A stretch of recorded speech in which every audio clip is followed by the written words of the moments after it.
Another team that would be thrilled with a win, a much needed win as well, Dave, is Nottingham Forest. Moved them up to 5th in the Premier League table, which will take some getting used to. I'm not sure how long Forest can hold on to that. But answered a few questions against a quite a weak Southampton team, I think it's fair to say.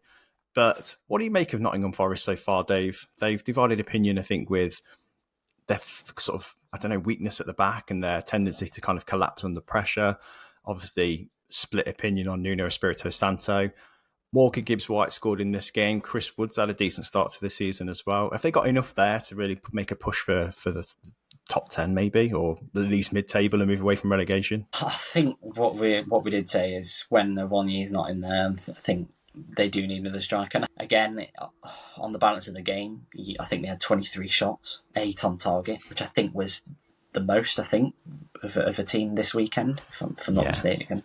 It's a lot, isn't it, to only get one goal out of that? It kind of reeks of a familiar sort of pattern to the times last year when they would have a lot of chances, but they weren't really changing, obviously, that dominance that they had, creating goals from it. And again, it's similar. I think they had quite a lot of opportunities in this game where they really should have killed it off. And you might get away with it. You might get away with it on the odd occasion this year, but they're going to play a lot better teams than Southampton, so they've got to just make sure that they're making it count.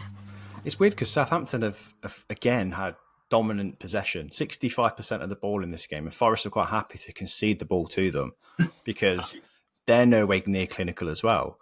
But like you say, Forest are not going to have that inviting an opponent, are they, going forward? So is it a case of more signings? Because I don't know how much money Forest have got to spend. They've got to tread a very careful line, haven't they? And I guess they've got to sell before they can buy if they do that as well. They've already got somebody like Elliot Anderson in their midfield who cost them a pretty penny, really.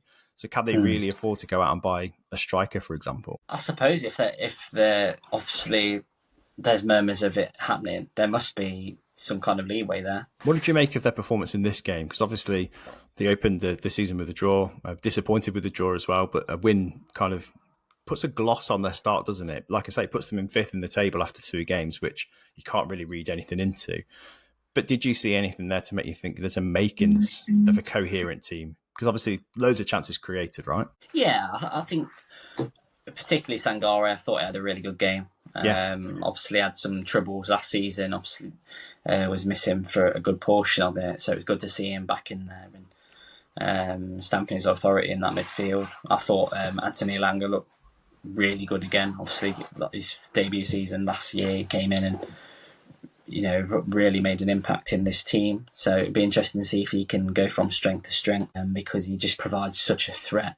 He's so direct on that flank, but I really liked that relationship that they had built last season.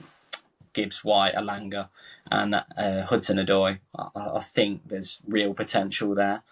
And it'll be interesting to see if Nuno can get the most out of them. Like you say, they didn't have a great deal of possession in this game, but that's not really the kind of manager that Nuno is either. I think some of the transitional play was really promising. That's what they thrive on, I think, is sitting deeper and kind of soaking up pressure and then attacking at speed. And they've got players who can really work quickly in transition as well, like you say. And I think the best of Forest last season was when they did that really effectively. And also when Awoniyi was at the spearhead of it. So he needs to kind of get in the team and on form again and to full fitness as quickly as he can, because I think if they get Awoniyi firing, it does suddenly make much more sense the way Forest play, especially with the Nuno style, don't you think? It takes pressure off those strikers as well. Obviously, if Chris Wood's your only guy in there who's got to score the goals, then they just need bodies. They need options, and if they can get another striker in and get obviously when you're back in there, then that would be great for Forest.